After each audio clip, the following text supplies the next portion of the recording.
Boa noite, pessoal. O nosso tema de hoje é a revelação da pessoa de Deus.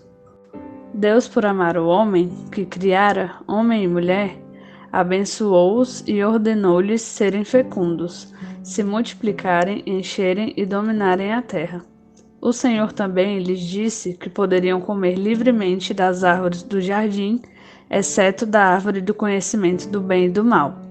Deus desejava que o homem comesse da árvore da vida e, cheio da vida divina, cultivasse e guardasse o jardim do Éden.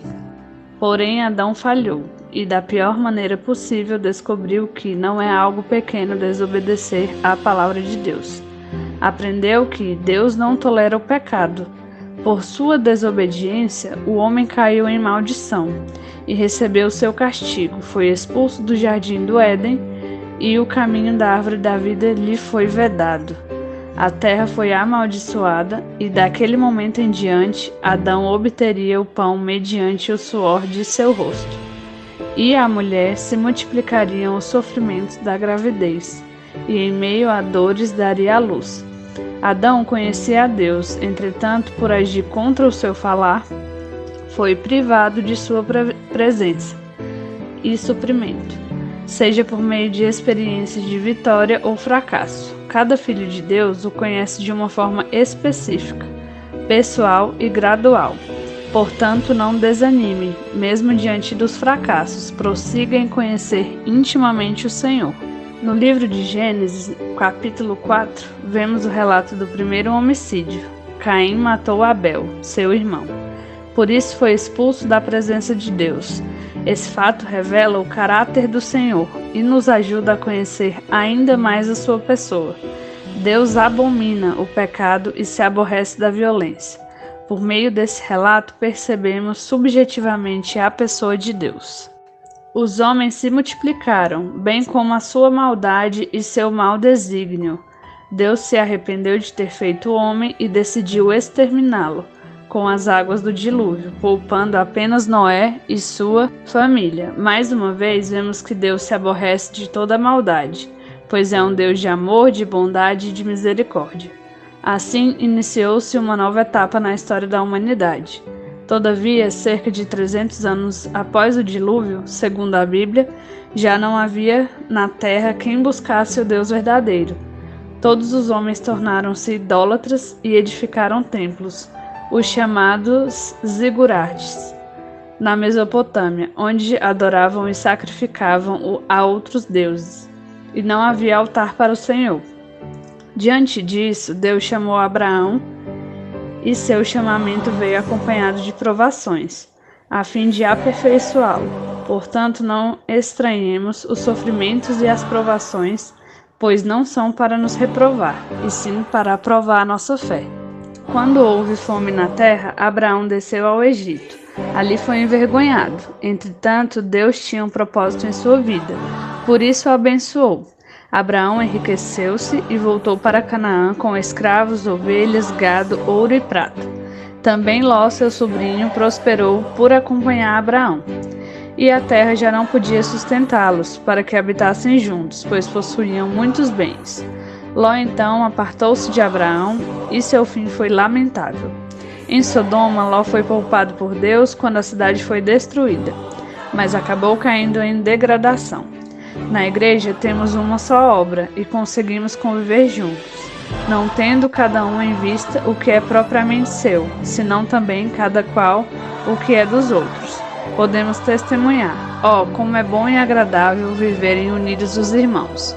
As palavras viverem e unidos nesse versículo em hebraico são respectivamente Iashab e Iashad, e juntas significam fazer habitar todos igualmente juntos, ou permanecer em unidade. Vivendo dessa forma na igreja, o Senhor ordena sua bênção e a vida para sempre. Aleluia! E a pergunta de hoje é: por que um filho de Deus passa por tribulações? Nos baseando no texto, é interessante a gente ver que através das histórias de Abraão e de Ló, essa pergunta ela é respondida, Então, primeiro que as tribulações, que são ali sofrimentos, as provações, o próprio texto tem a citação, né, de 1 Pedro, que essas coisas não são para que a gente seja reprovado, mas sim para que a nossa fé seja aprovada. Né? E diante de todas essas dificuldades, sofrimentos e provações, a primeira coisa que a gente tem que fazer para que a gente seja aprovado na nossa fé e se mantenha firme é continuar firmes em Deus, né? Isso foi o que Abraão fez e se manteve firme, né? E a segunda coisa, que é um facilitador para que a gente consiga vencer com mais tranquilidade, é mantermos a união, ou seja, a gente estar próximo dos nossos irmãos em Cristo, para que juntos nós cheguemos no nosso objetivo mais facilmente, né? O texto faz até referência de dois nomes que estão no hebraico, se não me engano, né? Yashab e Rachad, né? Que vai significar e fazer habitar todos igualmente juntos ou permanecer em unidade. Ou seja, a coisa primordial que nós temos que fazer é permanecermos firmes, né, em Deus. E segundo, um facilitador para que a gente possa vencer os sofrimentos e as provações é estarmos em união, sentimento de união. Não só com os irmãos da nossa igreja, mas com os nossos familiares, com nossos amigos, pessoas que estão à nossa volta. Então é isso. E o ponto-chave desse texto? Bom, acredito que o ponto-chave desse texto seja que nós permanecemos unidos, né? Esse sentimento de unidade, um só foco, um só objetivo, que é Cristo, né? Então, usando isso, a gente vai vencer aí as nossas provações e os nossos sofrimentos com muito mais facilidade. Justamente, e essa palavra tem até um louvor que diz que a gente é provado para ser aprovado. Às vezes Deus quer só uma comprovação da nossa fé, né? Para agir, por isso passamos por muitas provações. Então, a gente permanecer firme enquanto estamos sendo provados quer dizer que Deus está se importando, porque Ele quer uma demonstração nossa de fé. Então, que a gente saiba lidar com isso, né? Para passar por esses momentos com sabedoria, com calma, com coração firme, né, na palavra de Deus e em unidade, junto com os nossos amigos e irmãos, como já foi dito. E a palavra de hoje começa em Gênesis 4, do 8 ao 16. Aí Caim disse a Abel, seu irmão: Vamos até o campo. Quando os dois estavam no campo, Caim atacou Abel, o seu irmão, e o matou. Mais tarde o Senhor perguntou a Caim: Onde está Abel, seu irmão? Não sei, respondeu Caim. Por acaso eu sou o guarda-costas do meu irmão? Então Deus disse: Por que você fez isso? Da terra, o sangue do seu irmão está gritando, pedindo vingança. Por isso você será amaldiçoado e não poderá mais cultivar a terra. Pois quando você matou seu irmão, a terra abriu a boca para beber o sangue dele. Quando você preparar a terra para plantar, ela não produzirá nada. Você vai andar pelo mundo sempre fugindo. Caim disse a Deus, o Senhor: Eu não vou poder aguentar este castigo tão pesado.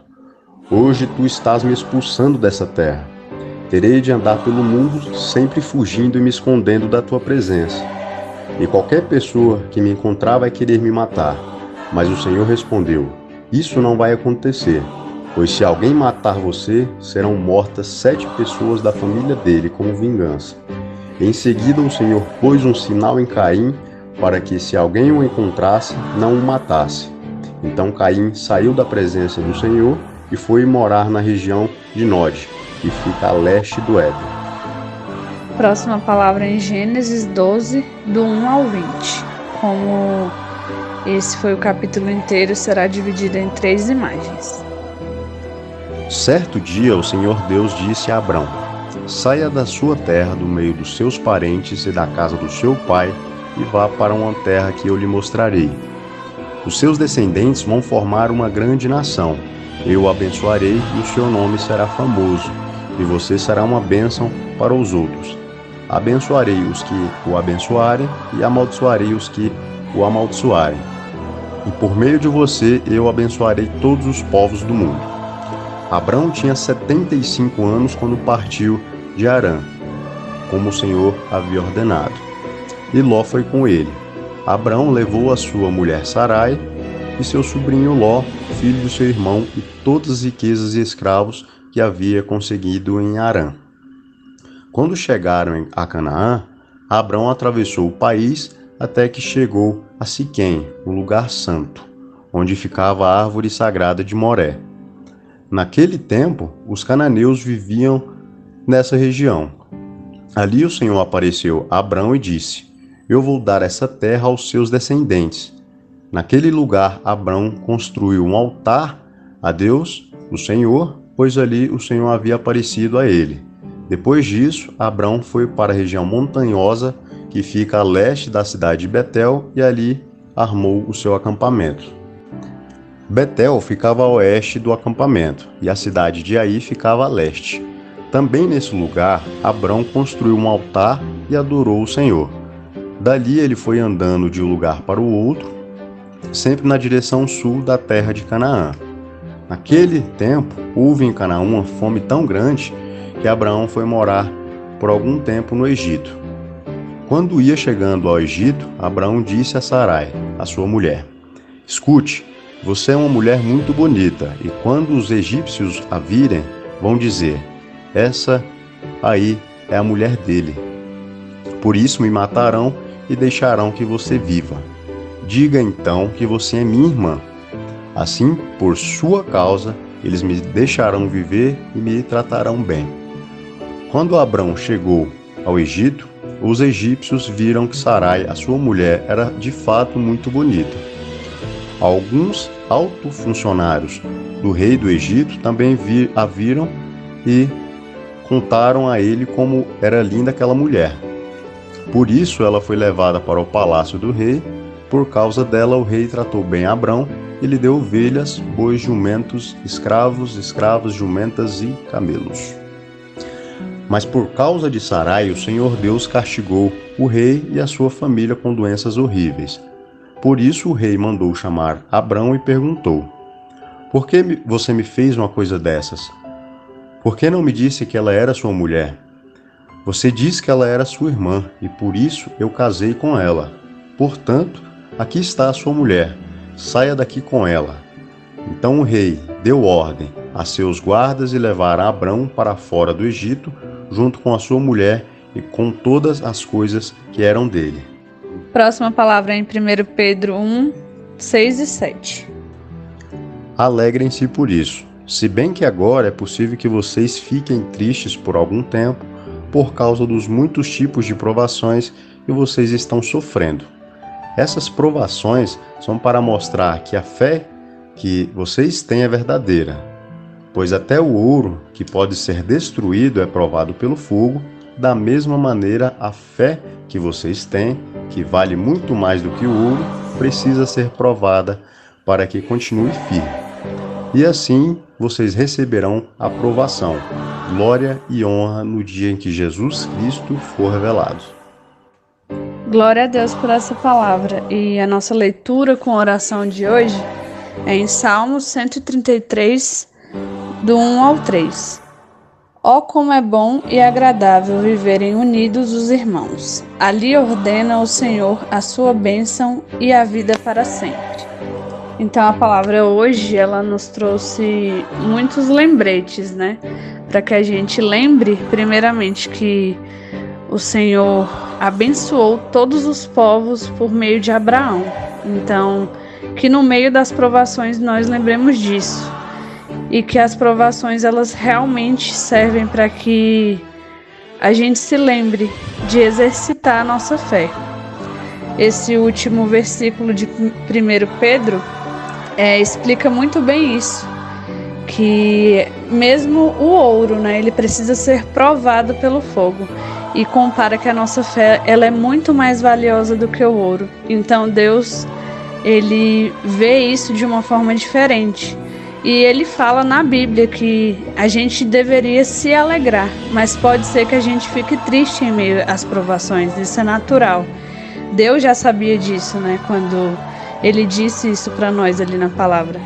Então, é normal quando você passar por uma provação, você chorar, você se entristecer, mas saiba que toda provação, ela só existe para que a sua fé seja provada. para que você exercite a sua fé. Então, jamais deixe que uma provação passe pela sua vida e te destrua.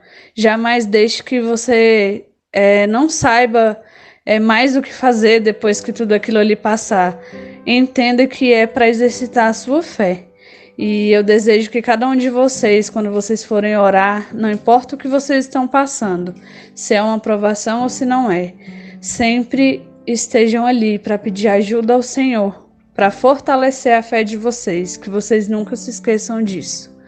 Boa noite para todo mundo e amanhã estaremos juntos novamente.